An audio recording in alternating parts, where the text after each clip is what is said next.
Всем привет! Наконец-то выбрался на рыбалку. Очень давно хотел в эти места, именно в это место, при ямах. Я его найти долго не мог. Весной я здесь был последний раз, хорошо очень ловил. А в прошлом году я на этом месте поймал на 10,5 килограмма сазана, самого крупного в своей жизни. Конечно, сейчас вот хотелось очень сильно сюда попасть. Приехал, подготовился с ночевой, много оборудования. Ни разу, видно, здесь никого не было на моем месте. Сейчас опять по новой буду все выбивать. Ну, в первую очередь нужно выбить немножко места под удочки. Воды очень мало. Буду ловить, пробовать сегодня на жмых. Червь есть. Подсаживать червя обязательно. Зима, холодно. Сегодня плюс 5 температура и по ощущениям 0. Ладно, меньше слов, больше дела. Нужно выбивать. Сначала немножко себе хотя бы сюда ступеньку сделать в камышах. Так.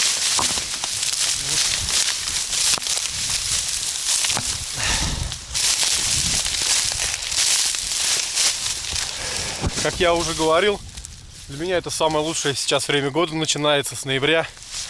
Это время рыбалки хорошей, осенней, рыбы жирной, какая бы она ни была, любая, хищник и бель.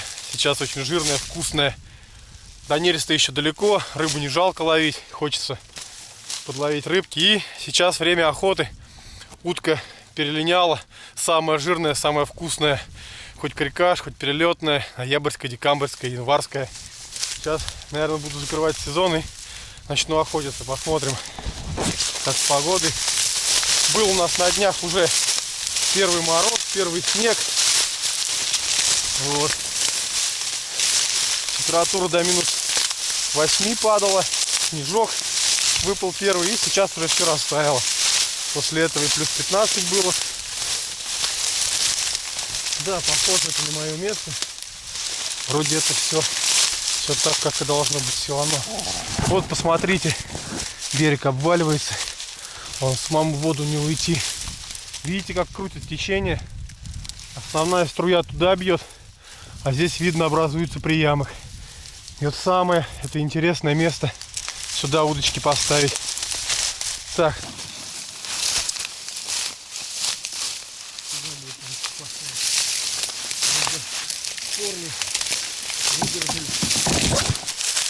Главное, чтобы земля из-под ног не ушла. Я не один, с Пыжом. Пыж, иди поздоровайся, Пыж.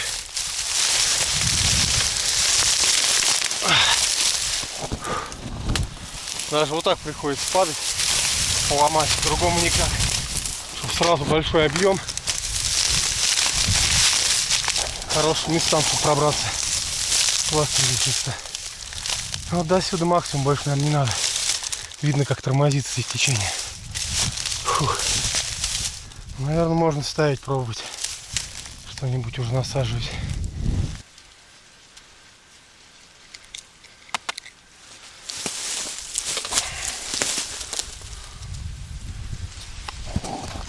В первую очередь хочется поставить на жмых. С подсадкой червя, конечно, все равно. Вот сейчас беру поставушки свои, которые обычно от камыша ставлю. Вот, и отрежу от них сейчас буквально кусок и поставлю вот на спиннинг, на старый. Готовая оснастка, чтобы не искать, не готовить. Готовая оснастка, сразу поставушки здесь особо не поставишь. Да и, если честно, не хочется сегодня поставушки ставить, потому что охота половить так вот с берега. Кайф. Последние кайфовые дни, когда можно на жмых половить, на червя. Потом все, начнется уже зимняя рыбалка. А уже, считай, зима пришла. Ну, начну с меда. Жмых кукурузный, начну с меда. Там дальше посмотрим, если вдруг клевать не будет, буду менять вкусы.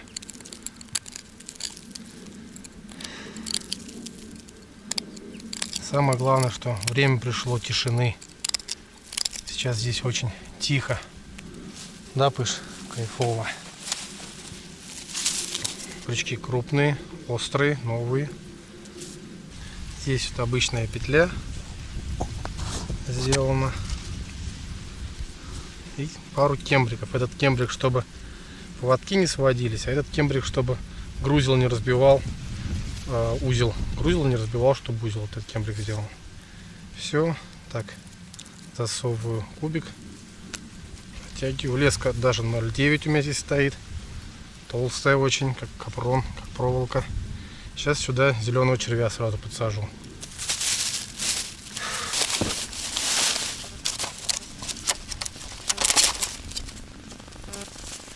Такой вот зеленый крупный червь. Так, я его жирненько сейчас подсажу.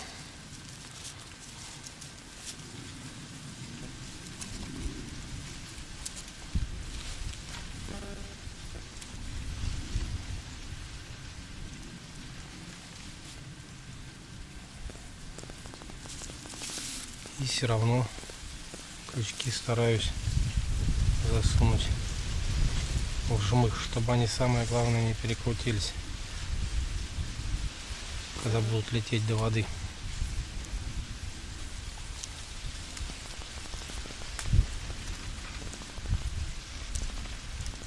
Примерно так.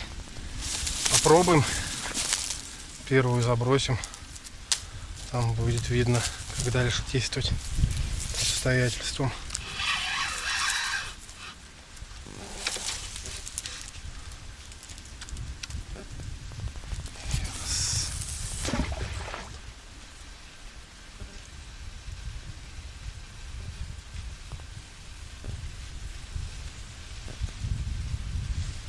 Вот только до земли упала. Отлично.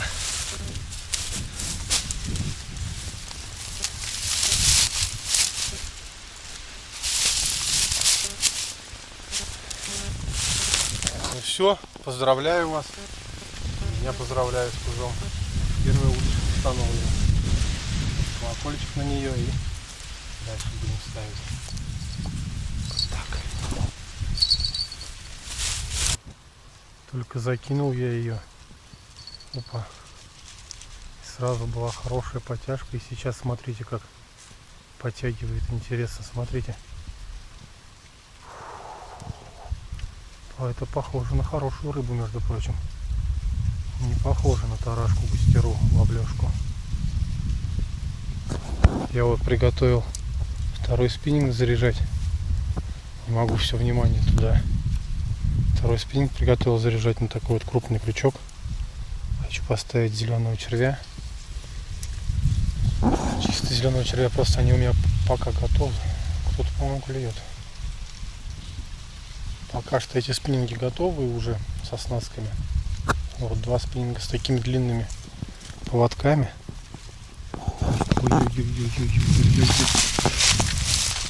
Ничего себе. Только приехал, только первую удочку забросил. Такие потяжки. Прям как в сказке в какой-то.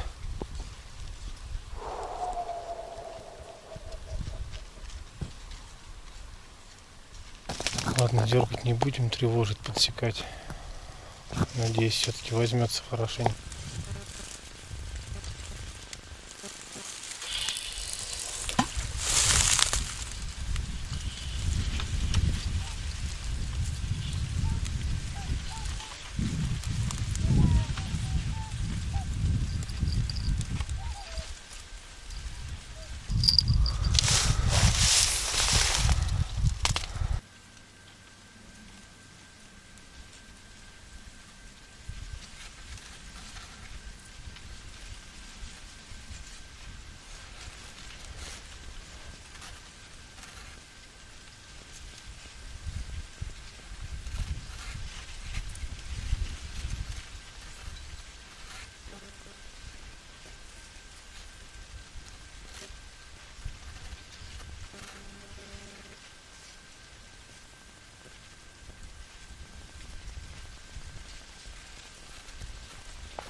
Сейчас явно же кто-то клюет.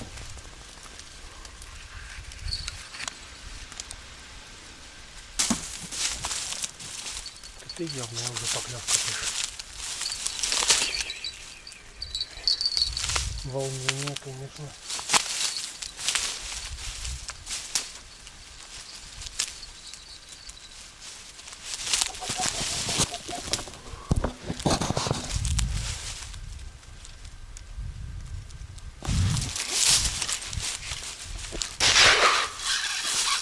вот это волнение.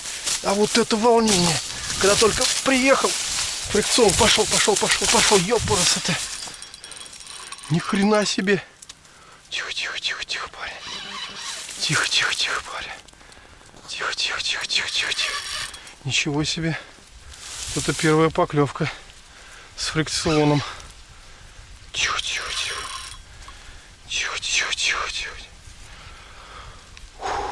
Конечно, наверное, по-дурацки так выглядит, когда вот так тихо что-то разговариваешь с рыбой. Но реально хочется утихомирить. Потому что такие мощные рывки. Фу, пульс, по-моему, за 200.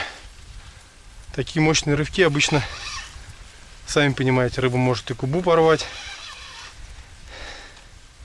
И плетенка в любом случае где-то перетирается в каких-то местах. В корни пытается завести. Немножко поборемся. Ё-моё, как я соскучился по этой борьбе.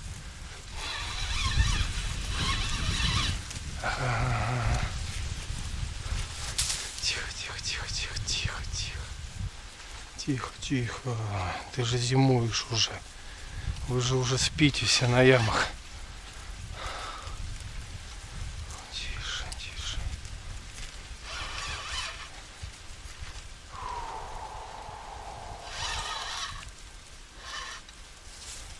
Тише, еще подсак, как назло, короткий. Ручку подсака использовали, может быть, кто-нибудь видел у меня на втором канале. Мотор сломался у друга, и мы на моей пятнашке ехали на Крыме, на лодке Крым. И так у него, у друга, остался половина подсака осталась.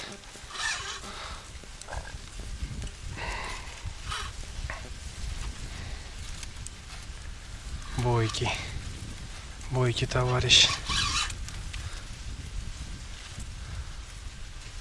Как же приятно-то вот так приехать. Тише. Фига себе, это от него, что ли, уже Майдан такой был?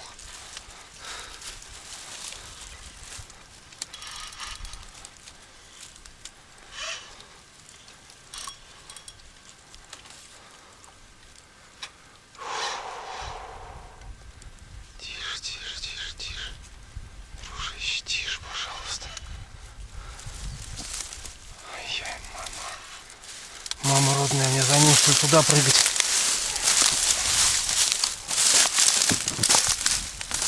Хорошенький. Полез я потихонечку за ним, потому что я его не подниму. Потому что его не поднимешь.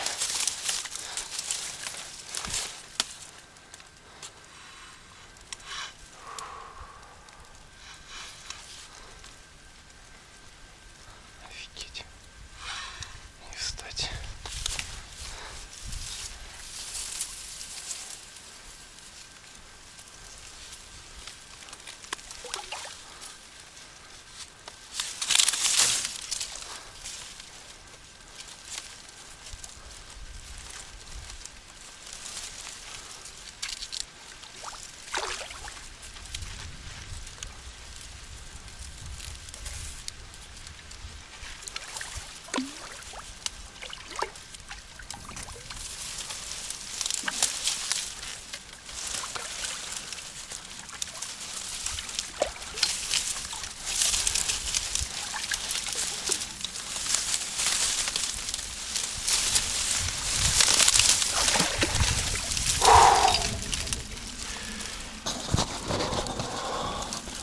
Так вот короткий подсак.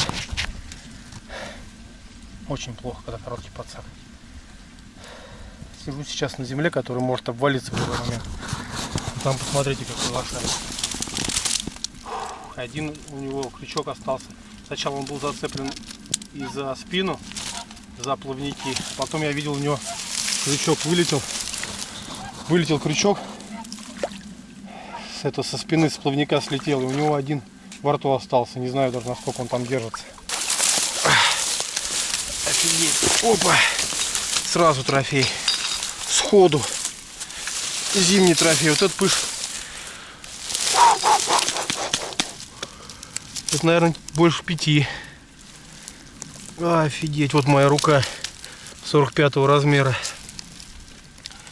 И вот у него крючок. Пожалуйста. Оп. И все. Все. Опа. Вот это пыш-сазан. Вот это ничего себе. Вот это я заехал на свое любимое старое место.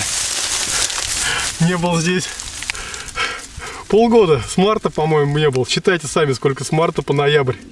И смотрите сразу, какая награда за то, что лишнего рыбу не ловишь, мелочь отпускаешь. Вот это сазан. Он даже в кадр не влезает.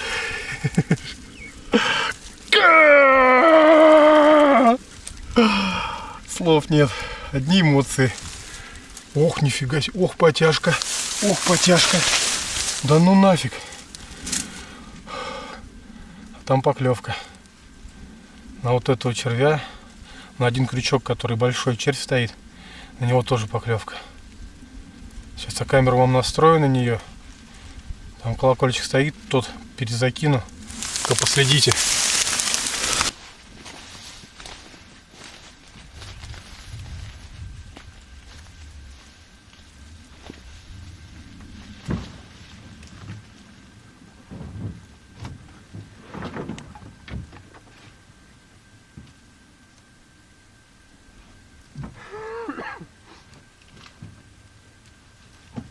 Все, перезакинул по новой. Пускай стоит. Это наш мых, пускай стоит. А, как будто сразу поклевки. Там, правда, он камышинки надо убрать. Мне сразу не терпится узнать, сколько же он весит. Первый сазан. Первая поклевка, первый сазан. Буквально, наверное, минут 10 я ловил. Не больше. Офигеть. Пятерка, короче. Без 25 грамм пятерка. Сходу. Только приехал, пятерка сразу.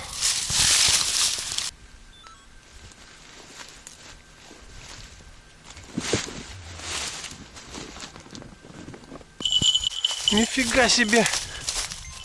Просто, короче, не знаю, успел, нет. Сошел. Просто спиннинг упал. Просто спиннинг упал, блин, я не успел.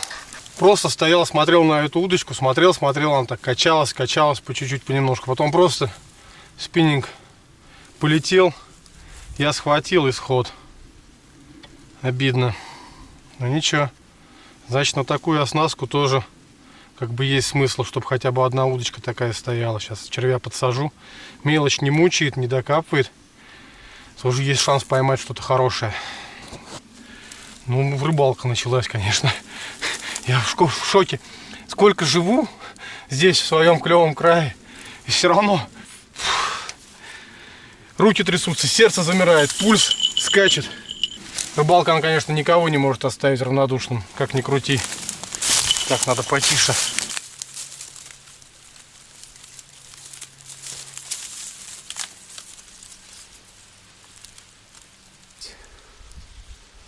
Слов нет.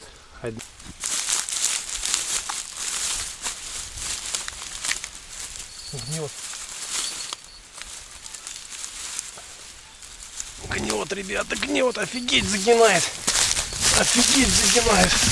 Ой-ой-ой-ой-ой-ой. Спиннинг поехал. Спиннинг поехал. Спиннинг поехал. Ничего себе. Ага. Опять хорошее что-то. Опять что-то хорошее. Вот я заехал на рыбалку. Спиннинг просто улетел. Пока я за подсаком, пока камеру включать. И спиннинг просто поехал. Фуф, этих с эмоциями, когда... Но этим как бы спиннингам я больше доверяю. Когда с такими эмоциями ловишь, что...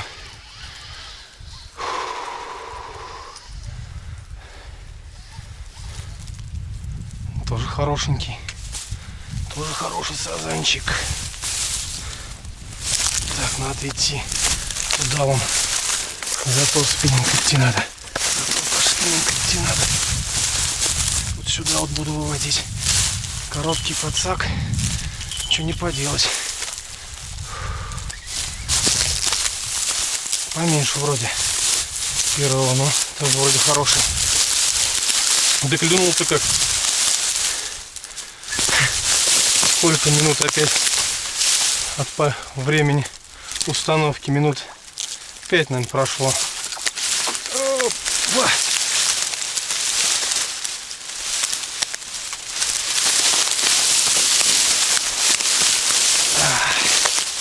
Слава богу, здесь сейчас помельче стало. Я бы его сюда вот просто тоже за губу. Тоже за губу, ребят. Оп. Хороший сазанчик. Смелый, наверное. 2,5 трешечка. Опа. Достали. Фух. Есть такое дело. А вон та, по-моему, тоже клюет. Вот это да, вот это жор. Вот это сазаний жор, похоже. Попал я. Погода такая тихая. Вокруг погоды прям ветра, штормы были. Фух, я собирался. Долго собирался. Тут мне бах с погодой так везет. Тихо, более-менее тепло еще и пасмурно. Вот. Опа. Отличный сазанчик. Только я закинул садок в воду. И на тебе, пожалуйста, нужно следующего помещать. Но это такой. Можно даже, если что, уху сварить. Трешка, наверное, примерно. Оп. Все равно хороший. Просто после пятерки уже сразу. Чтобы я первого такого поймал, я бы тут, не знаю, от радости купался, счастлив был. А так, вторым ловишь трешку, уже после пятерки, конечно, не так. Ну, трешка где-то примерно, потом взвесим. Опа, опа. Ага. Да снимись ты. Это сработало с большим. Офигеть. Гулять пошел. Вот это да. Как в магазин приехал. Смотри, что творит. Ничего себе. Давай, главное, на глубину уходи. Просто фрикцион. Размотал. Фрикцион взял и размотал. Да что такое, чуть натяжку даю. Чуть натяжку даю и все. Он сразу начинает уходить. Что там за монстр? Офигеть. Конечно, хоть и ловил на этой ямке, но все равно непривычно. Откуда знаешь, здесь рыба, не здесь. Может быть, кто-нибудь приехал и выловил уже здесь все.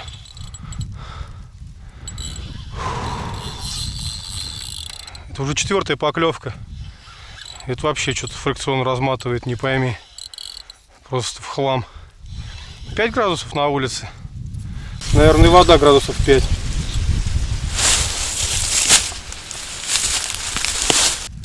По-моему, подзавел он в корне. Или не? Ага, пошел. Ну что-то прям вес такой, ребят. Недурственный. Еще вот эта удочка клювала сейчас. Я не понял, то ли клювала, то ли он за нее завел. Мне показалось, что она клювала. Пока я этого тащу. Просто офигеть. Он прям тяжело поднимается. Единственное, может быть, сом. Когда сом давит, они кажутся тяжелее сазанов. Ну просто вообще не останавливает фрикцион. Ну сом вообще маловероятно, ноябрь месяц. Офигеть.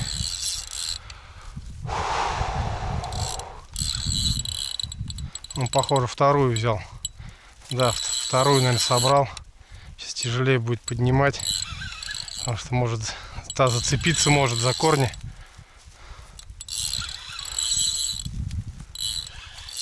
Та что-то совсем провисла. Ой-ой-ой-ой-ой-ой-ой-ой-ой-ошеньки. Етишкин пистолет. А там лесочка-то 0,5 на поводке.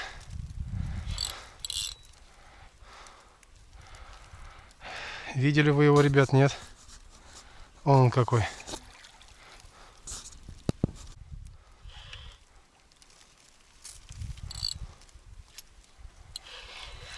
Я за ним в воду прыгну. Я реально за ним в воду сейчас полезу. Пофигу, у меня есть носки, если что. Шерстяные. Поменяю. Ё-моё, у меня, оказывается, здесь невыпутанный жмых лежит.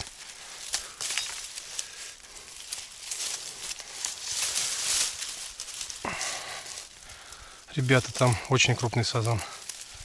Там, ребята, очень крупный сазан. Главное сейчас тихо. Не пугать его. Ничего. Приходится. Ну а что, только поймался. И сразу тут поклевка была. Конечно, я не успел освободить подсак. Что там говорить. Еще ту удочку собрал.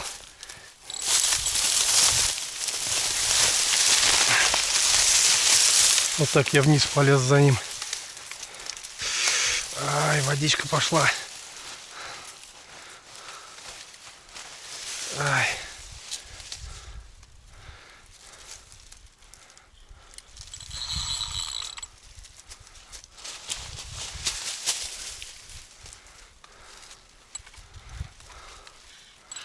Да, как назло прям короткий подсак.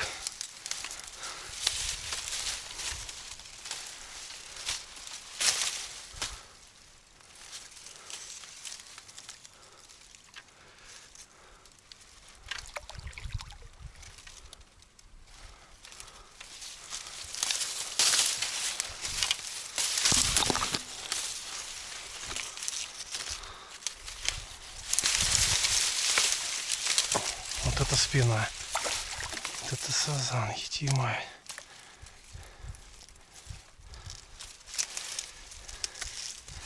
И это, понимаете, 100 пудов за губу. Все, я, короче, пошел в воду. У меня мокрые носки, но я пошел за ним.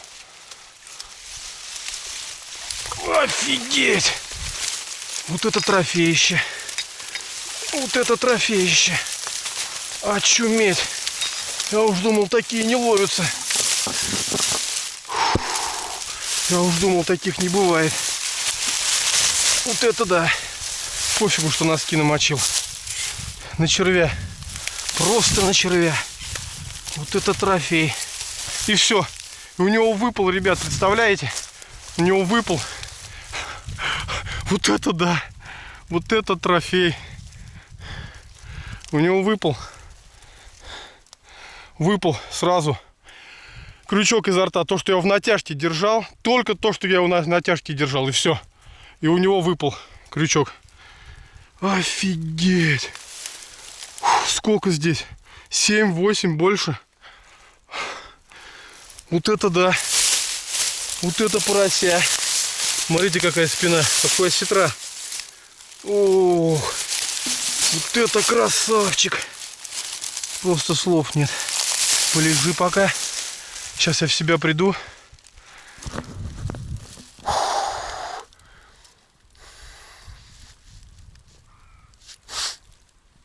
Просто без комментариев. И никого нет. И ни одной лодки не ходит. Тишина, красота. Даже, по-моему, промрыбаки уже уехали. Че, конец ноября, зима. Такой сазан. Офигеть. Ребят, не поверите. Похоже, на той удочке, на третьей удочке опять кто-то сидит. Уже кто-то сидит, потому что она вот зацепленная здесь. И смотрите, видите, дергает, видите, тащит. Вот это да. Куда я попал-то?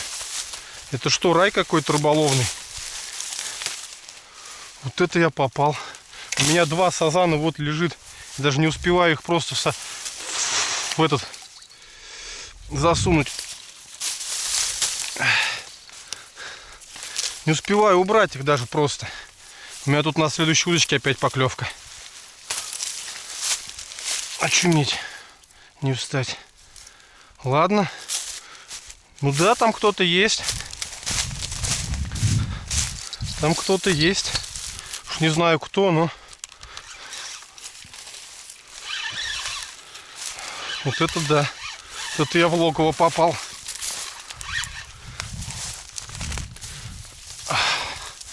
Что, буду отпускать. Куда деваться? Раз такая рыбалка, надо будет отпускать. Ребята, опять что-то хорошее. По-любому что-то хорошее. Чуть ослаблю. Ну, не мелочь, то есть я имею в виду не густера, там не подлещик, не воблешечка, не красноперка. Опять что-то хорошее. Все, можно просто заканчивать рыбалку, ставить палатку и отдыхать. Ну или ставить удочки и, конечно, смотреть по рыбе, уже что-то отпускать. У меня эти два сазана, они уже сегодняшнюю норму просто сделали. Блин, там опять хороший сазан, ёпарасоте. Ну не такой крупный, конечно, уже, но буду уже наглее себя вести, ребят. Буду наглее уже себя, конечно, вести, потому что, ну, это одуреть можно. Кто-то ездит, вообще ничего не ловит, а тут приехал вот так вот, просто за 20 минут. Он за губу, он хороший, крупный сазан. Он за губу. Прям вот так подвожу его в подсачек.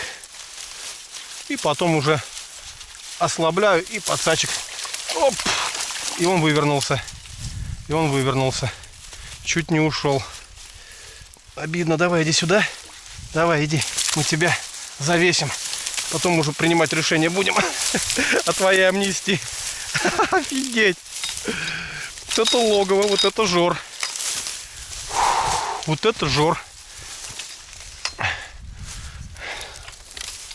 Просто жор какой-то. И вот у него крючок, пожалуйста. Видите? Прям за губу.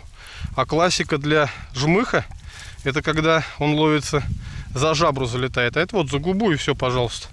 Здрасте. 4 килограмма примерно. Оп. Вот это да. Вот это мы, Пыш, поймали. Пыш, скажи мне, почему вообще? Что за несправедливость? Ты же тоже член семьи. Тоже мой, как младшим ребенком я тебя называю. Уже даже кричать стал, потому что пофигу, уже столько рыбы. У меня 3 сазана вот лежит. Никогда в жизни такой рыбалки не было. На тебя тоже надо 10 килограмм, чтобы выделялось. Ну, ей-богу, ну, такой же почти человек. Ну, почему на него 10 килограмм не выделить? Сейчас бы как раз, наверное, 4 сазана 20 килограмм. Вот это да. Вот это рыбалка. Все 3 удочки вот вытащены, все 3 удилища вытащены, потому что 3 поклевки, 3 сазана. Не знаю, что делать. Убавлять количество удочек, наверное. Наверное, буду на 2 ловить. Причем на жмыховые вот эти, которые... Я не знаю, что делать. У меня просто азарт прет. Хочется все равно ловить. Но на все 3 ловить, ну, понимаешь просто, что здесь море сазана. Что ну, здесь просто дна, наверное, нет. Все сазаном усеяно. А я буду на 3 удочки ловить. Надо что-то делать. Так. Принимаю решение, значит. Иду на спорт. Режим. В общем, раз так хорошо ловится, я сейчас оставляю просто 2 батлера. Пофигу, да, сазана много, но ловить можно, наверное, здесь тонну сазана. Но я оставляю 2 батлера. Этих наутилусов. Один на червя просто заряжаю. Самый крупный сазан сейчас поймался именно чисто на одного червя. Ну, то есть на большой крючок с червем. А второго на жмых. И все, пускай у меня вот так 2 удочки стоят за глаза. Потому что рыбу уже поймали, хоть, ну, даже если сейчас ничего не поймается, то мне нужно здесь ночевать, чтобы просто доказать, что это за 2 дня было поймано. Ну, как бы, ну, чтобы это честно было. Нет слов. 1, 2, 3. Вот так. Такая вот рыбалка сегодня. Обалдеть.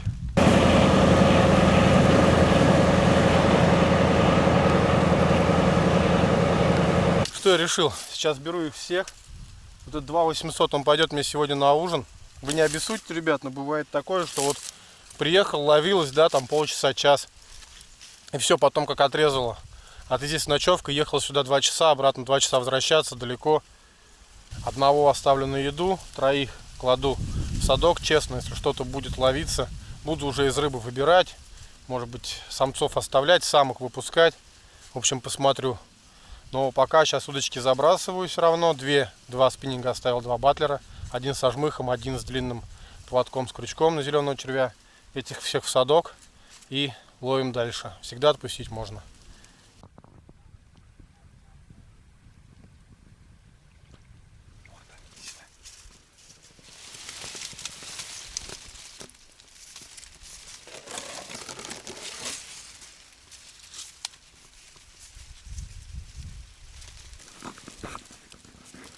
Присел перекусить буквально сальцо, хлебушка.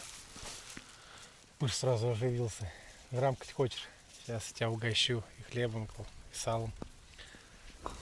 Поставил все 2 удочки. Хватит пока. Сейчас перекушу, буду лагерь готовить. Нужно палатку поставить. Но вот пока 10 минут сижу, тишина. Была поклевка, правда, такая плавная, хорошая на этой удочке. Может быть, вы видели. На этой тишина, пускай. Рыбу уже, конечно, за глаза, но азарт прет.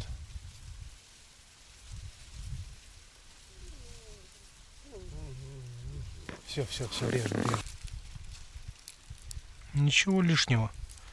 Структурированная карельская береза. Очень хороший такой уже добротный материал, проверенный временем. Приятный, гладкий и легкий. И кованая сталь. Ну, вообще мне, в принципе, нож очень даже нравится. Особенно вот так вот сальцо на рыбалке нарезать. Красота. Тоненько режет. Приятно. Хоть сало нарезать, хоть рыбу почистить, хоть дичь разделать. Классный ножик. И не боишься сломать. Очень толстый такой. Обух. На, в первую очередь тебе. Иди сюда. Молодец. Близко не подходишь, да? Не лезешь. На, кушай. На, хлебушка тебе. Закусочку. Без обеда. Время, наверное, уже 4 часа. Ну, за рыбалку. Можно и кусочек сала съесть с такой рыбалкой. Кушай. Под палатку нужно выбить. Вот удочки стоят буквально. Ну и так, немножко стеночка камышка, чтобы сильно не было видно, что здесь стоянка была. Камыш густой. Делается это ногами. Почему? Потому что ломается именно, не рубится камыш под корень, потому что могут оставаться пеньки. Когда ты его заламливаешь ногами, падаешь на него, либо ногами ломаешь, то очень хорошо камыш приминается, и прям сверху можно ставить палатку. Поехали!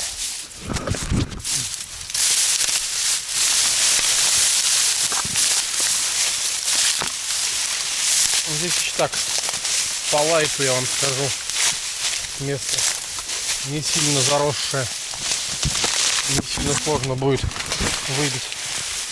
Бывают такие места тяжелые, прям мощная крепь, а больше нигде и не встанешь.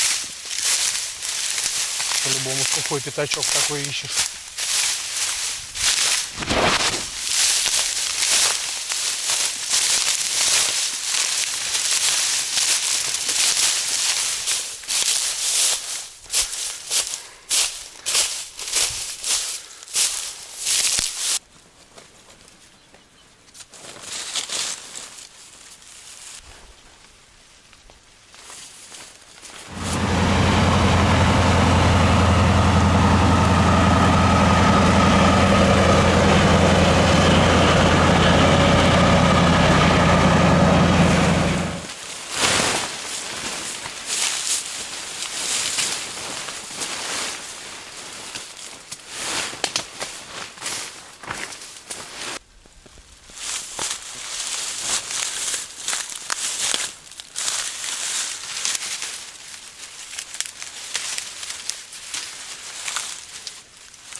Вот так вот сразу клювало и ловилось. Сазан ловился как бешеный жор. И все. И тишина. Похоже, выход был, он покормился. И даже то, что его здесь много стоит, это не факт, что он будет питаться, будет ловиться на удочке. Вот палатку поставил, сало поел, посидел. Тишина. Ни одной поклевки путевой.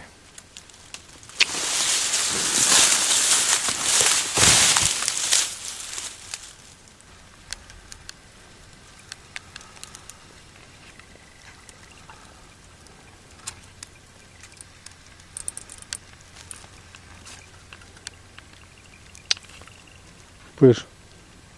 А, Пыш. Вернемся, будем лечить срочно твои. Вернемся, срочно твои болячки лечить будем. Он как воспалилась. Ай-яй-яй.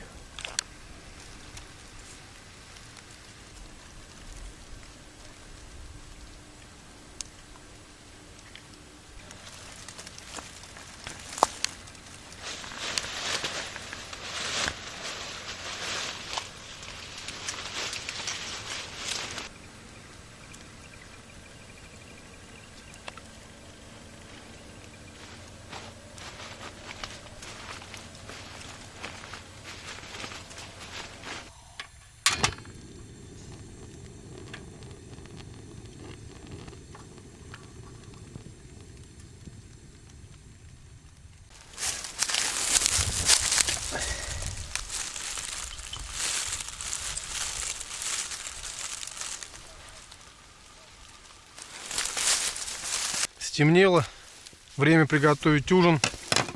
Почистил я сазанчика, филернул его.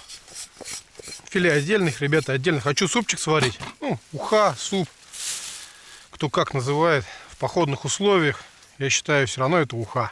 Тем более с свежей рыбы. Сейчас беру.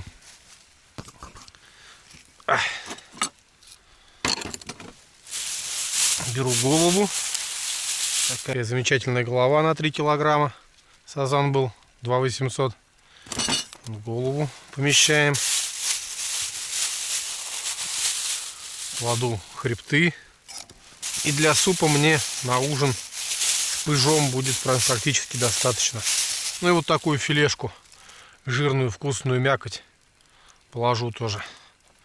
Я варю обычно следующим образом. Беру соль. Обильно, прям вот так много. Рыба любит соль. Солю хорошенько. Потом беру картошку.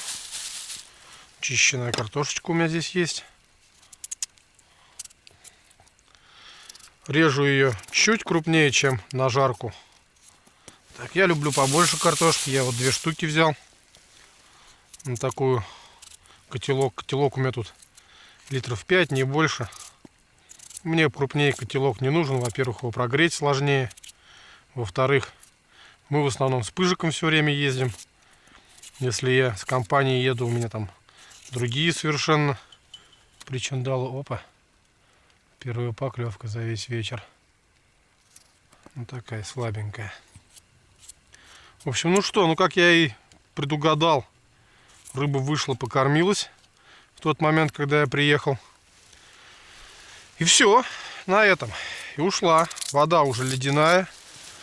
Время уже как-никак к зиме ближе. Поэтому рыба выходит, наверное, в самые-самые теплые минутки. В самые теплые полчаса-час покормится. И уходит. Так, вот так. Завтра рыбу пожарю. Оставшееся филе завтра пожарим. Все это убираем, подвешиваем. Сейчас будет подвесить. Так, луковицу загрузили. Сразу гружу лавровый лист. У меня лаврушечка здесь.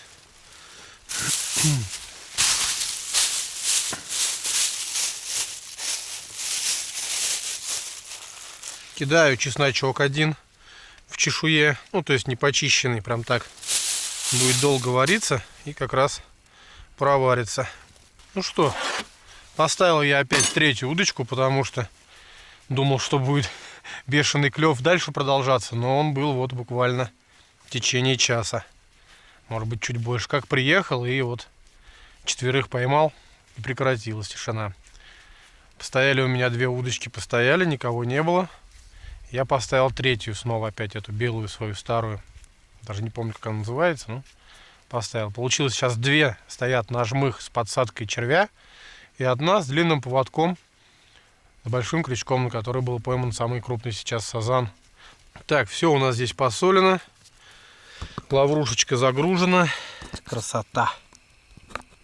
Уже красота. Ставлю вот так на плиту.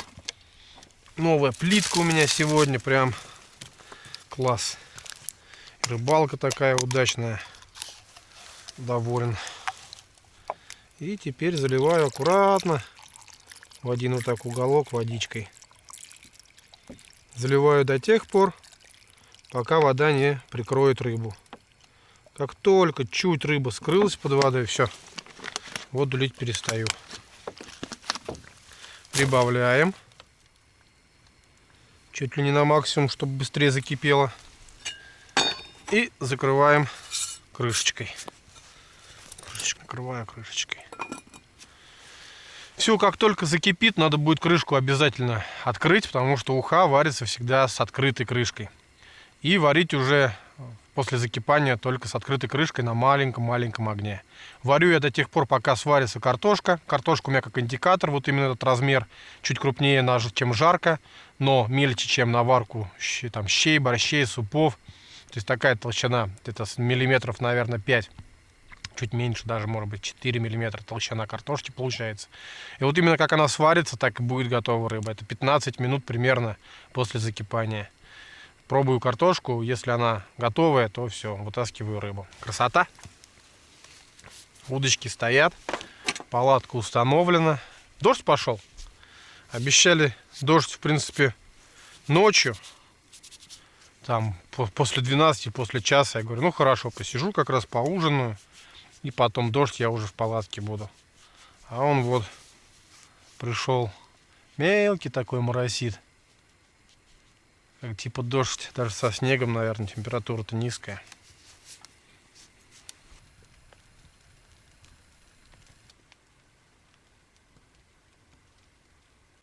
Да, ребят, хотела сварить ушицы на костре, возле костерка посидеть, но понял, что тучи, дождь, и он пошел. И не успел ни дров напилить. Да и здесь в такой атмосфере, такой обстановке, сами понимаете, сухой камыш, очень сухой уже все осень. Костерок разождешь, не дай бог, уголек, может разгореться. А так вот дождик пока идет, это даже и хорошо может быть. Точно пожар никакой не придет, пока я буду спать в палатке. Ну и палатку вовремя установил по-сухому, хотя бы под ней сухо. А сверху эту ткань Оксфорд она, наверное, не даст. Надеюсь, не даст сильно промокнуть. Как-то раз попадала с этой палаткой, прям в сильный ливень протекает. Не держит прям, ну, промокл. Тент промок. И внутренняя поверхность палатки тоже намокла. Но на меня не капало. Более-менее как-то выдержала она наш астраханский ливень. А тогда все равно опасно. Такую печку изготовил дома сегодня буквально. Здесь у нее отверстие. Здесь отверстие у нее сделано для поступления воздуха. Там масляная лампадка, фитиль из бельевой толстой веревки. И внутри масло налито. Хочу ее поставить вообще в палатку. Скорее всего, на сковородку. И посмотреть, как она. Вот она в закрытом положении, смотрите, даже не коптит. Классно. Нагревается очень сильно. Пробовал сегодня, дом разжигал. Вот эта банка, с верхней особенно. Низ холодный, а верх прям кипятошный. Интересно попробовать. Мне кажется, много кислорода она не сождет. Угарного газа тоже от нее немного будет. Там фитилек буквально как горит, как свеча. А тепла должно быть немало от нее. Хочу проверить. Расскажу вам, если успешно все будет. Если выживу завтра утром.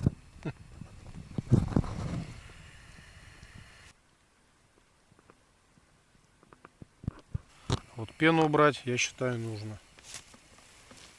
Уха светлее сразу станет, если убрать. Это же кровь, сукровица. Мутная, темная. Поэтому лучше хотя бы немножко убрать ее.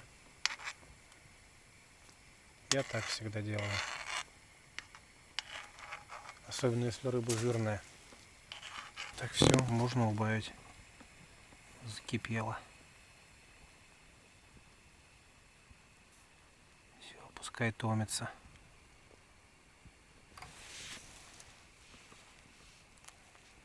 Чем медленнее огонь теперь, когда рыба уже закипела, тем вкуснее будет уха и рыба не разварится.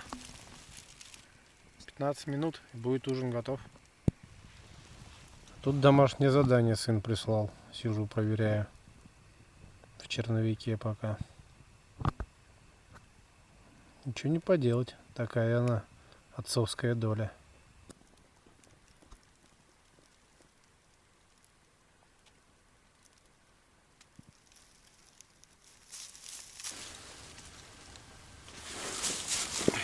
Осталось буквально пару минут.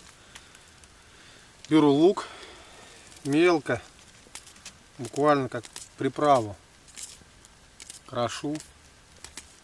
Постоянно прислушиваюсь, потому что сам разговариваю и нет-нет, слышно, колокольчики позванивают. Мелко-мелко, вот так прям. Будто приправу создаю. Тонкий аромат, и лучок он не проварится, если крупными дольками его сделать. А вот так мелко-мелко покрошить, он даст прозрачность ухе и сок, свой вкус прекрасный. И также чесночок. Прям буквально 1-2 головочки, 2 зубчика, я имею в виду. И тоже мелко-мелко. За 2-3 минуты до готовности. Сейчас рыба уже будет готова, мы будем ее выгружать. Вот, сначала по-нашему, по-астрахански едим рыбу, с солью, с луком в прикуску. А потом уже запиваем ушицей. Как раз уха настоится вот с этим чесноком, с лучком. Если есть зелень, зелень хорошо добавить сюда. Так вот, я сегодня горошек, перец горошком не взял. Тоже немножко можно добавлять для запаха, для аромата. Ну а так, свежая рыба, конечно, запах уже просто божественный. Ну а печка горит вроде потихонечку. Я буду пробовать я ее в палатке оставлять. Посмотрим. Такая красота уже получается. Все, готово практически. Навар такой, шулюм практически из рыбы. Ну-ка. Да, картошка дошла. Мелкие куски, такие вот 100% проваренные, чтобы они не развалились. Вот. Ребрина тоже, конечно, сварилась. Когда с ребер падает рыба, то ничего страшного, пускай. Потому что ушица будет тогда насыщенная этой рыбой. А вот когда с мясистой части, где кости падают, с костями, это плохо, конечно. Будешь есть уху и плюваться от костей. Царь башка сазания.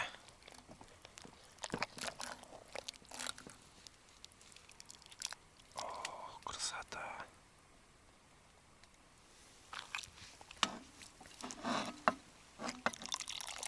Ага. Уже вроде появней поклевка идет.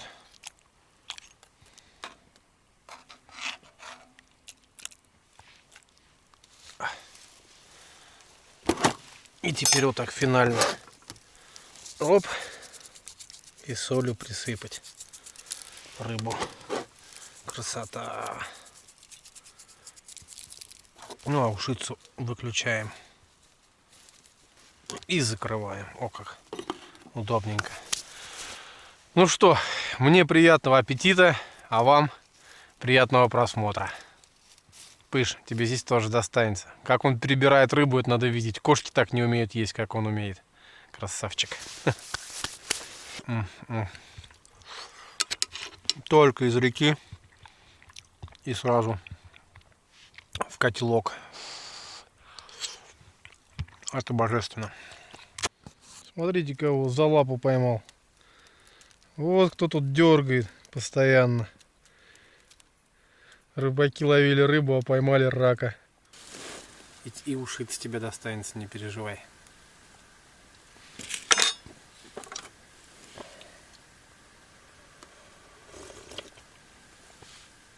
Ой, вкуснотища.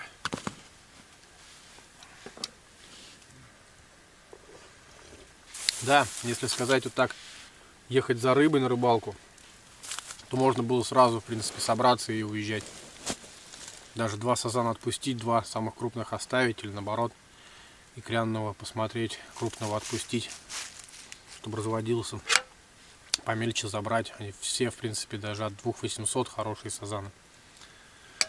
Но ехал, честно, вот просто если рыбу поймать, ну, дешевле всего сходить на базар и поймать. Деньги отдал, дешевле, чем бензин купить, чем оборудование, чем жмых, какие-то вот приспособы. То плитку сейчас поехал, купил, то газ нужен, то еще что-то. Все время что-то, постоянно что-то нужно, докупаешь. И потом эти 10 килограмм, конечно, их никак не оправдаешь. Не за этим едем, получается, не за рыбой. И кайф, вот именно вот эту вот рыбалку, типа вот азарт поймать рыбу, но тоже он ежесекундный. Ты поднял, вот пока ты борешься с этой рыбой, ты, да, кайфуешь, наслаждаешься. Ты поднимаешь, достаешь вот этим видом всем, ты счастливый, ты наслаждаешься, кайф ловишь, ну и все. И все, и обратно домой, в рутину, в бытовуху, то, что каждый день, вот эти ежедневные проблемы, и то есть ты возвращаешься домой, и даже у тебя хоть и остается время отдохнуть, но ты все, ты уже дома, ты в той обстановке, ты как следует обстановку не поменял, то есть получается не отдохнул. А едем на рыбалку именно чтобы отдохнуть, чтобы получить удовольствие и отдохнуть. Поэтому рыбу поймал, садочек сложил, потом пошел, сазанчика почистил, ухи наварил, рыбы поел, вкуснейшая рыба. Да дома такой рыбы не будет. Даже хоть и на плите на газовой приготовлено, но дома такой рыбки не будет. Здесь один, в кочерях, в камышах, никого в округе, просто вообще тишина божественная. То гуси кричат, то лебеди. Классно. Да, сазанчик у нас еще крупный присутствует. Ну так, по меркам диких сазанов я считаю, что 7 килограмм это все равно крупный сазан. Так вот в диких условиях его поймать. Не в пруду где-то. Понятно, что они до 20 килограмм вырастают, и в море где-то там, наверное, плавают 20-килограммовые. Но вот именно на речке поехать самому поймать 7 килограмм считаю очень здорово. Постоянно спрашивают, зачем ты берешь таких самят маленьких. Ну, то есть сом в последнее время очень сильно измельчал. Причина банальна, причина чисто экономическая. Цена сама уже стала невероятно высокой. Сейчас у нас в Астрахани сом без головы кусковой не менее 250 рублей за килограмм, это если кусковой. Представьте себе, на 20 килограмм сом это 5000. У нас зарплаты в Астрахани около 20 тысяч зарплата. То есть 4 сома поймал, как ты их там забагрил, там задергал со сетками, либо ходом, ты, считай, зарплату астраханскую сделал. Конечно, все гонятся за ним, все его багрят, все на самах постоянно и мелкого берут, и мелкий сом тоже стал уже по 150 рублей килограмм. Он идет на балыки, на всякие вкусняшки, филешки, все остальное. Очень много деликатесов готовится из сома, поэтому даже мелкого вот такого вот 40 сантиметров зимой, там где он слоями стоит, его весь просто вычерпывают, бударками вывозят. Поэтому, конечно, откуда будет крупный сом.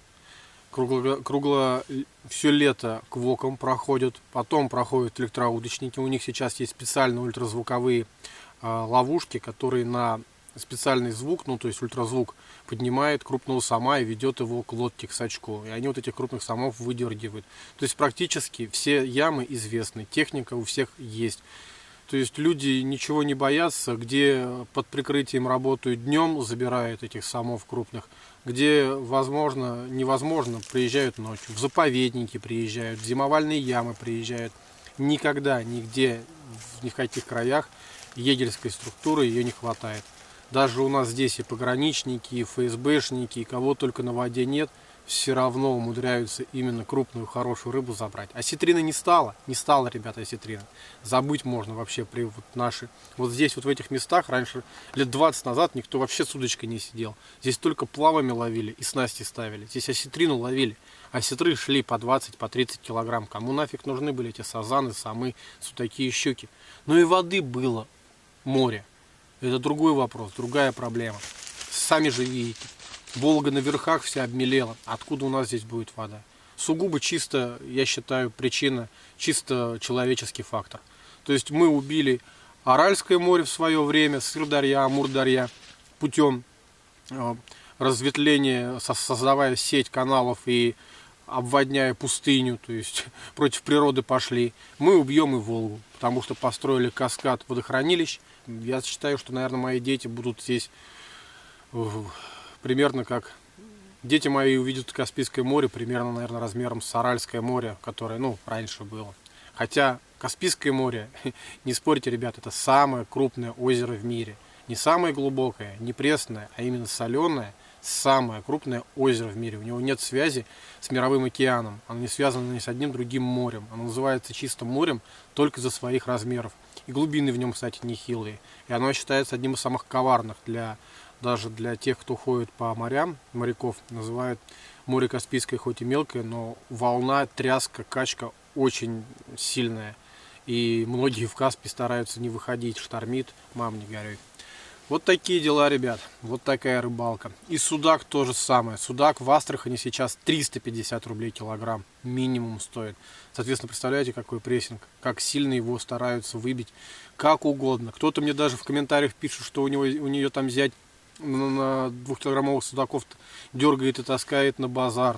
Если такое делают даже на мандулы, на джиг, то что говорить про тех, кто занимается профессиональным плавом, сетями и всем остальным. Здесь же промышленники постоянно тянут. Я согласен, в былые времена, когда этой рыбы было море, а сейчас квота даже 1000 тонн нету. То есть в 1000 раз меньше стало ловиться рыба у промрыбаков, но ее все равно продолжают ловить. То есть то, что остатки какие имеются, мы все равно продолжаем сами себе рубить сук, на котором сидим. При том, что в Советском Союзе не было такого количества баз, которые сейчас в Астраханской области есть. По сводкам, более 1000 рыболовных баз в Астраханской области. Более 1000, только вдумайтесь, рыболовных баз.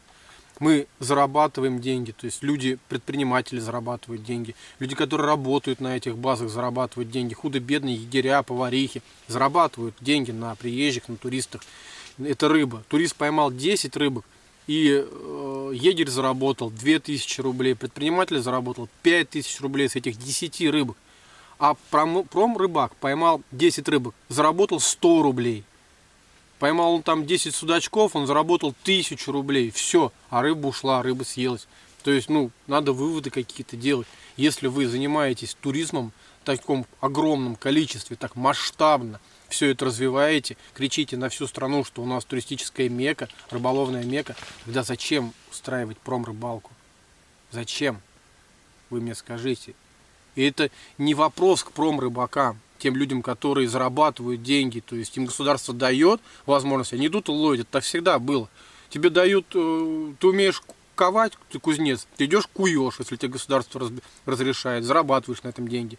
Ты умеешь шить, ты швея, ты идешь шьешь, потому что тебе государство дает заработать, разрешает, нет закона противоречащего швее, и она идет зарабатывать. Точно так же и рыбак. Он привык с детства ловить. Он зарабатывал всегда этим рыбу с советских времен, с императорских времен, неважно. И сейчас государство дальше продолжает ему давать эту возможность зарабатывать рыбу и считает это законным. Почему рыбак тогда не пойдет ее ловить? Конечно, он пойдет ее ловить. Его государство не будет переучивать. Государству неинтересно переучить. Государство до сих пор не осознает, что оно рубит сук, на котором сидит, что вот этот ресурс рыба, он просто неисчерпаемый, но нужно заботиться об этом. Если хотите, если интересно, в советское время нефтяная отрасль на Астраханскую область приносила меньше прибыли, чем черная икра и осетрина, которая шла на импорт за границу. Представляете, какие масштабы были огромные. И ее не съели в советское время. Под Волгоградом специально насыпи делали, щебень валили, чтобы осетрина, чтобы осетр, белуга могли отыграться, отнереститься на этих косах, потому что уже понимали, что рыба выше каскада ГЭС не проходит, а нереститься она может только там. То есть государство убило нерестилище рыбы, но тогда еще было осознание хоть какое-то, и оно засыпало целые поля щебня для того, чтобы осетрина могла отнереститься на этих полях. А сейчас что? Кто-нибудь из Волгоградства, скажите, кто-нибудь где-нибудь когда-нибудь слышал с 90-х годов, чтобы там кто-нибудь насыпал? Куда идти? Кому жаловаться? Вопрос к людям только, чтобы по совести жили, больше ничего, каждый. То есть должен, если что-то хочешь, чтобы изменилось в государстве, должен начать с себя. Если ты ловишь эту рыбу, перелавливаешь нормы, если ты тащишь ее на базар, причем ловишь ее законно, но тащишь на базар ее, продавать тебе не хватает, то, наверное, государство не будет делать как-то лучше, то оно тоже будет тащить и грабить. Если народ сам себя грабит, то и государство будет дальше продолжать грабить, пока мы сами не остановимся и не остановим государство. Государство это же мы. Так всегда думаешь, как хорошо рассказать можешь, поговорить с вами. Потом приедешь, так сядешь, все скажешь, потом пересматриваешь, там половину просеивать надо, потому что не каждый поймет. Или сказал в контексте одно имел в виду, а человек вырвет из контекста и потом напишет.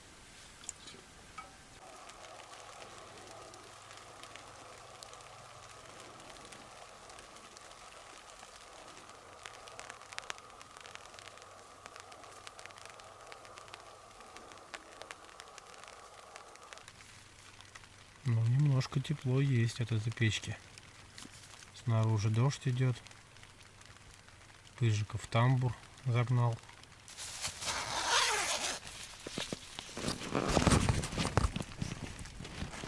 Пыжик в тамбуре. Получше же здесь, Пыж. И температура у тебя 38,8. Да. Завтра, наверное, к ветеринару поедем. Что-то твои болячки мне не нравятся.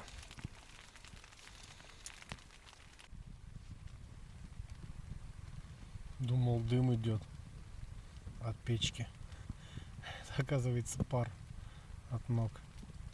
Носки сушиться повесил. Вон висят.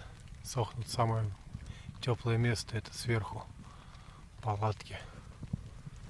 А ноги вон сохнут. Время 2:30. На улице то и дело идет дождь.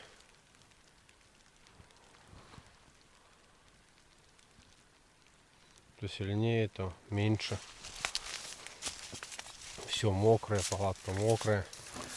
Пыжик тоже из тамбура вышел прогуляться. Пыж, ну у тебя гной походу вышел отсюда из мордахи, да? Поменьше стало. То опухшая была. Может быть, пройдет. Понравилось ему. Тамбурочки. Тамбурочки хорошо, да? Сухо, хорошо. В общем, хочу сейчас жмых поменять. Червей поднасадить. Сейчас уже так ближе время к утру. Ну, проверить, может быть, какая-нибудь густера подсела.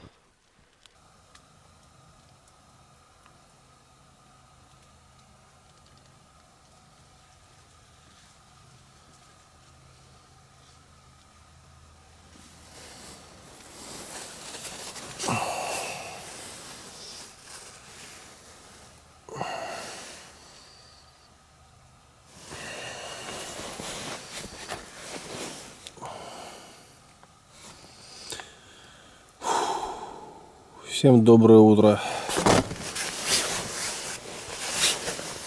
8 утра.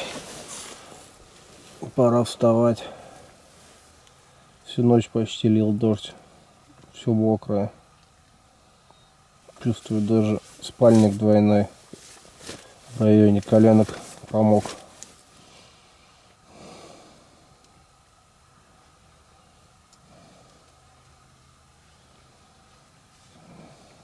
Убрал я печку, эту, которая со свечкой, с лампадкой, потому что фитилек прогорает минут за 10, за 15 и тухнет. Надо фитиль вправлять или что, я не знаю. В общем, что-то не так буду модернизировать, дорабатывать. А так прикольно было с ней, запаха особо не было. Вот когда она начала тухнуть, конечно, неприятный запах пошел, такой сильный, мощный.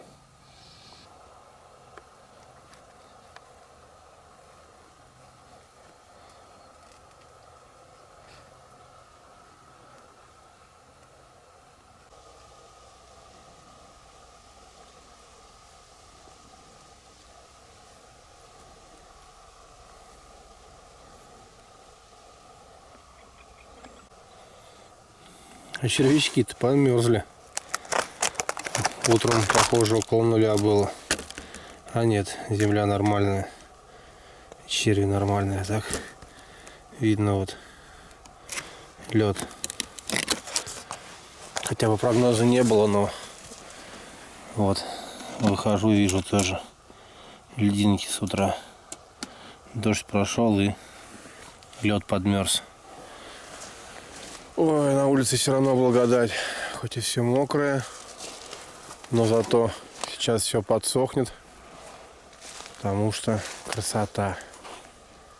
Солнышко, переменная облачность. Облака высокие.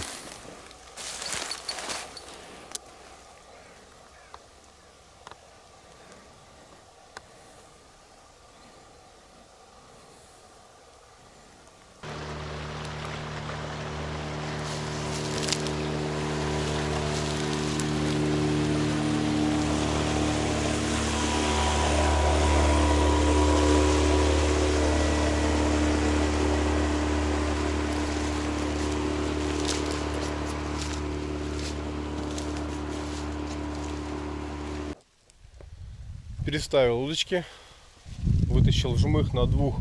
В 3 часа ночи жмых поменял, хоть и быстро растворимый, но 5 часов, вот, ну, на слабом течении здесь видно, закручивает. 5 часов простоял. 2 жмыха, по чуть-чуть плюшечки оставались.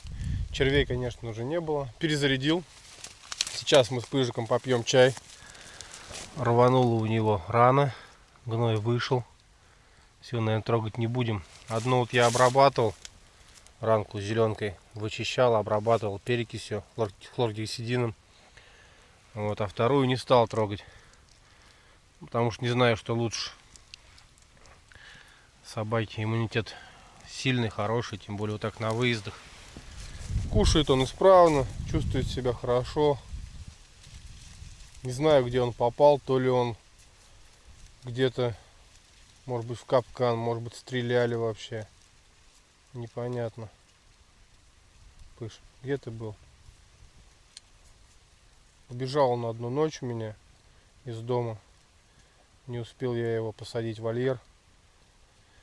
И вот после этой ночи, короче, то ли свадьбы были, то ли что. Вот именно прям нос почему-то покусанный. Пробитый прям. Глубокие, очень глубокие такие раны.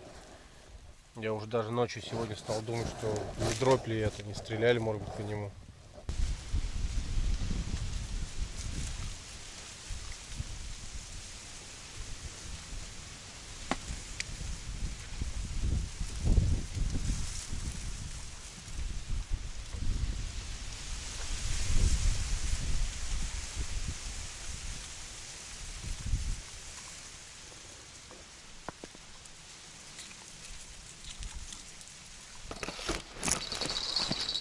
Наконец-то поклевку дождался. Да поклевка-то хорошая. Ой-ой-ой-ой-ой.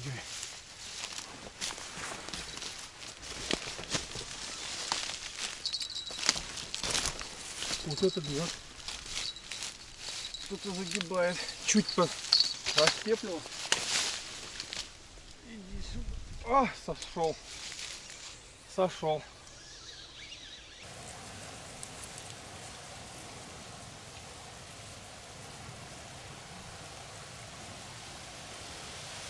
Простят меня спиннингисты, выехал уже, все, начал джиговать, воблеры кидать. И здесь поклевка, хорошая, сильная, мощная поклевка. Сейчас, по-моему, гнет. В общем, двум богам не служит, а то ни там, ни здесь не успеешь. Гнет, загинает. Раз начало здесь клювать, А это уже вторая поклевка.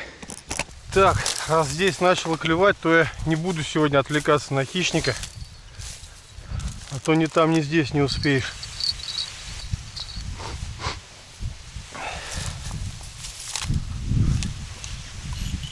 Ох, нифига себе.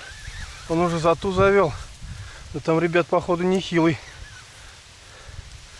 По ощущениям так интересный товарищ.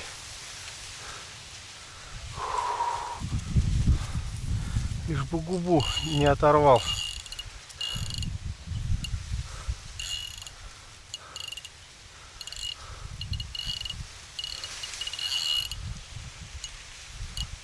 Тихо, тихо.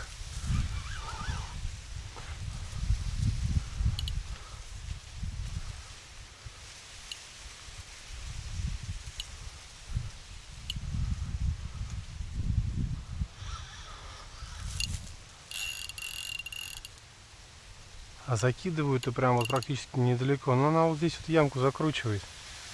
Как раз.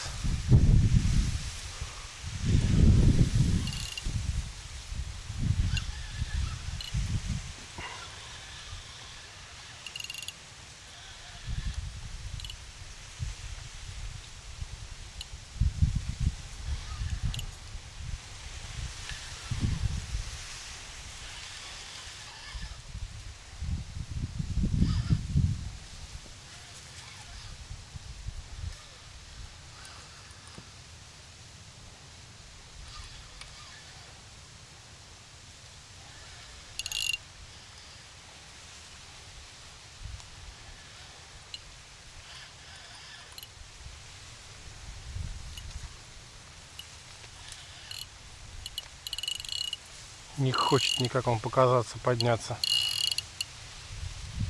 Такие бойкие, как будто, знаете, преднерестовый. Хотя время ноябрь. Почти декабрь. Сегодня что, 30-е? Последний день ноября. Хороший сазанчик, красивый сазанчик.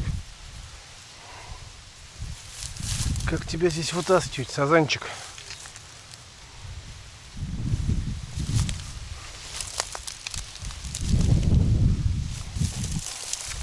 Тихонечку, как аккуратно.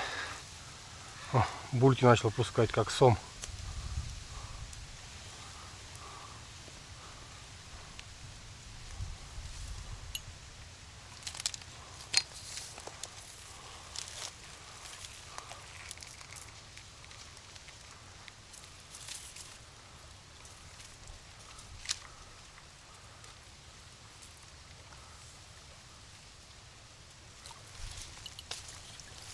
Опа! И здесь, и в дамочках. За одну губу. Такие сазаняки ловятся за одну губу. Прям за краюшек даже, за краюшек.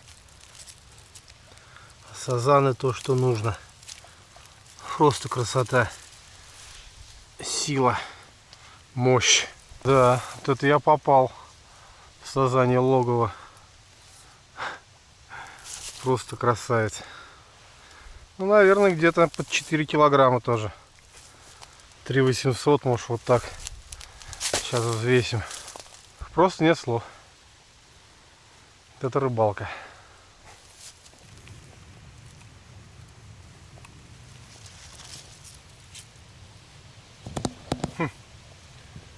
3,5 килограмма. Чуть-чуть не добрал. Потому что он молочный. Видите, молоки текут. Удивительно. Осень, а у него молоки текут. Странное явление, конечно. 3,5 килограмма, но ничего. Красавчик. Ну, в общем, что я тут решил, ребят? Сейчас, когда вот этот сазан поймался, я по своим ощущениям понял, что вот сейчас я наловился. Рыбалка для меня, в принципе, уже... Я не могу себе представить, что я сейчас поеду жереха там еще половлю. Были мысли, что у меня там будет, может быть, сазанчик 2, может быть, ничего не будет, я густеры еще половлю. Ну, все равно, чтобы рыбалка была, чтобы вот насладиться поклевками. Я сейчас даже вот этого сазана вытаскивал. Это, ну, уже не то по сравнению с тем, что было вчера. Вчера у меня Просто эмоции взашкал, сердце останавливалось, снова запускалось. И, скорее всего, такого сегодня я уже не переживу. Время сейчас 11 час, я даже не буду жарить рыбу. Я решил, что не просто так, мы вчера с вами разговор такой был, у нас душевная беседа. Решил, что видел я по пути мусор. Сейчас эти точки, которые стоянки туристов, я поеду лучше и потихонечку буду так подниматься ближе к дому. И буду по максимуму собирать мусор. Пускай я буду ехать вместо 2 часов 4. Но зато я сделаю хорошее дело для своей души, для своей совести, для природы. Она меня сегодня наградила такой рыбой. Сегодня, вчера просто шикарной рыбой. Вот, честно, я даже такой рыбалки не загадывал. Просто все, вот, я не верю. Я такое ощущение, что во сне. Я выспался сегодня, было достаточно тепло. На такой мажорной ноте, пока ничего не сломано, пока ничто не оторвал, ни снасти, ни лодка, тьфу-тьфу-тьфу, ни мотор, пыш, все на месте. Я хочу завершить рыбалку. Сейчас соберу лагерь, все вытащу, завесим рыбу и отправимся собирать мусор. Как-то так. Ребята, поклевка. Поклевочка у нас здесь. Перезакинул. Посильнее червя насадил. Ух ты, ох, фрикцион пошел. Пошел, родимый, давай. Батранер даже пошел.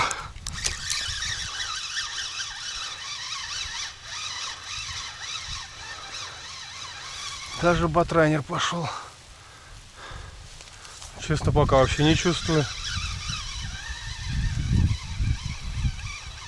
Как это так?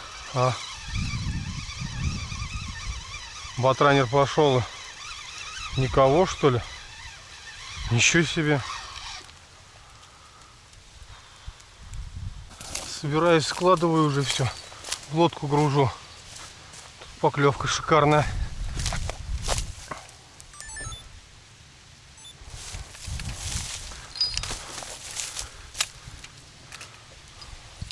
Тут поклевка шикарная. Хорошая поклевочка. Подгинает.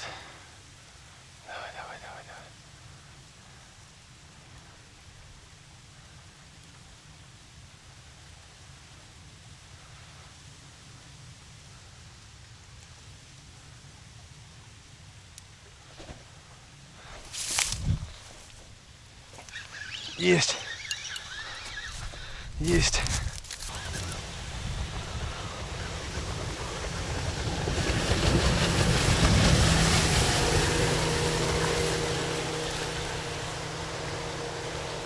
Небольшая. Небольшой бодрый сазанчик.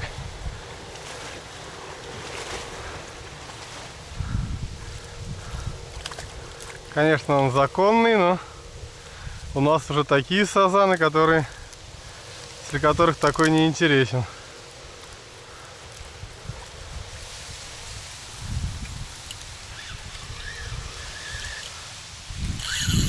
Опа! Смотрите, на нем уже даже зимовалые наросты. Офигеть. Вставляете и все равно кормится. Видите? Это наросты зимовалые. Они вон счищаются. Когда рыба стоит, уже встает в яму плотно. Она все, то есть на зиму пошла, у нее вот эти зимовалые наросты. И вот, видать, солнышко растепливается, и он выходит. Икрянный, кстати говоря. Мамка икрянная. Молодая, но мамка икрянная. Беги, расти, становись трофеем.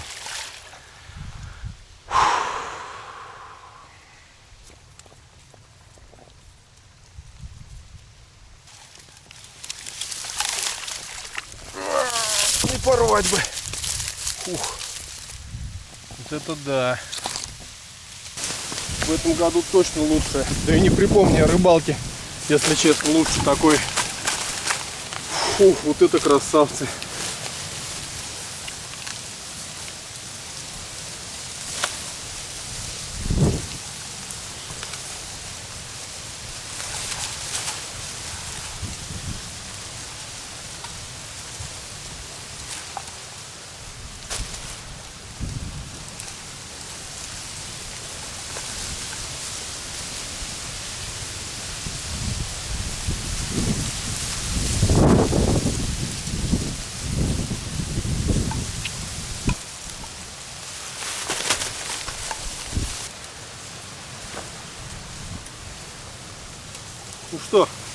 Контрольное взвешивание. Лям. Поехали. Самый маленький.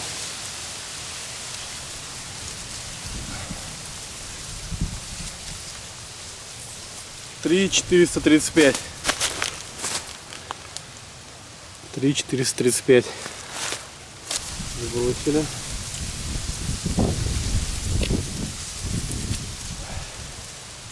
Нет, такое же. 3,360. 3,360. Так, итого почти 7 килограмм.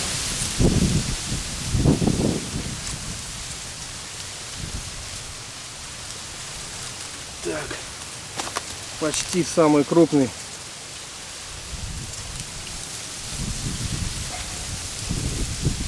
4,980. Ну, считай 5. Считай 5. 12 килограмм. Практически 12 без копеек. Получается. Так. И самый крупный. Сазан.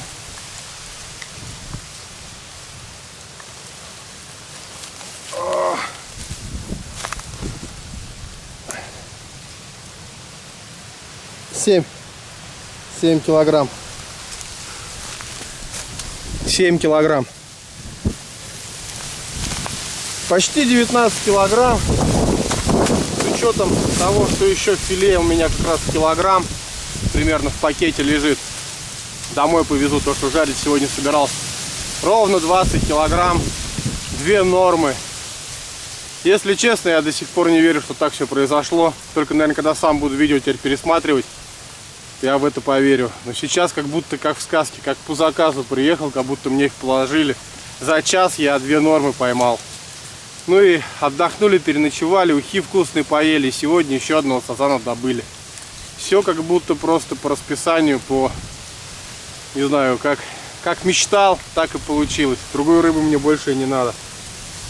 Всем спасибо за просмотр. До встречи под водой, над водой, на рыбалке, на охоте и просто в приключениях. Пока.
Смотрите, что творится. Бутылки прям брошенные. Злая пиявка. Банки из-под пива, пачки сигарет. А это ведь зимовальная яма. Здесь даже рыбачить запрещено. Огромная, видите какая. А все берега выбитые. Ловят, пофигу всем. Никто особо на это внимание не обращает.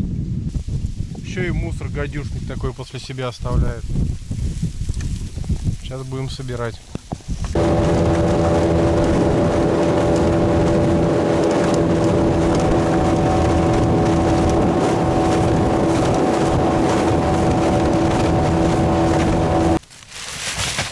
На том месте на зимовалке набрал чуть-чуть. Посмотрите, что здесь творится. Даже не смог мимо проехать. Я вчера видел, что здесь ужас. Бутылки пооставляли, пакеты целлофановые. Хранили, что здесь что-то какой-то ночлег был или что, непонятно. Смотрите, что здесь вообще творится. Ну это как? Это не свинство. Смотрите, даже туалет себе сделали, блин. И все оставили так. Уроды, просто уроды, слов нет. О, чушки, блин. Просто свиньи. Так вот делать это просто в таких святых местах, в диких, блин. И вот такой вот говнище здесь устраивать. Фу, блин, заберу сейчас нафиг и домой. Слов нет. Одни эмоции. Коты. Я не понимаю, что движет людьми. Вот что, 15 минут? 15 минут я все убрал за какими-то свиньями, тварями, по-другому их не назовешь. Какого хрена было приезжать в такие дикие места, блин, и засирать здесь, бросать свои цивилизованные, блин, вещи. В рот бы вас мы запихать бы нахер и закопать вместе с этими вещами, чтобы вы гнили там. Твари, блин. Смотрите, пошел, вроде пакет какой-то торчит. А тут мешочек еще такой, полный, 200 литров, сюрприза. Оставили мне. Но это похоже до тех, которые вот это все здесь засрали. Это недоноски называются. Они в мусор собирают в пакеты и бросают их. Думаю, что в таких диких местах здесь, наверное, баркас должен прийти и забрать за ними их говно. Ну-ну, сгорите когда-нибудь в палатках за такое отношение к природе. Уроды.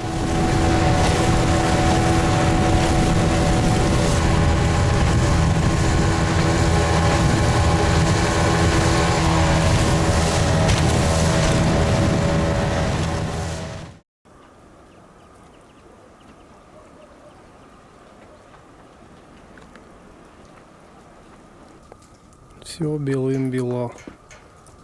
А неделю назад ловился сазан.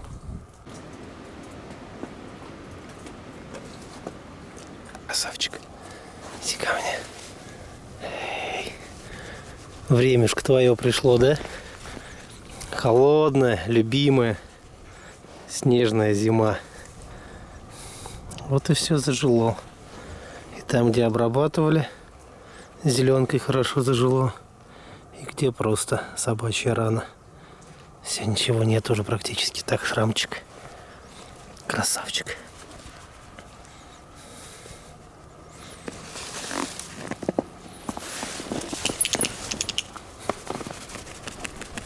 Умойся.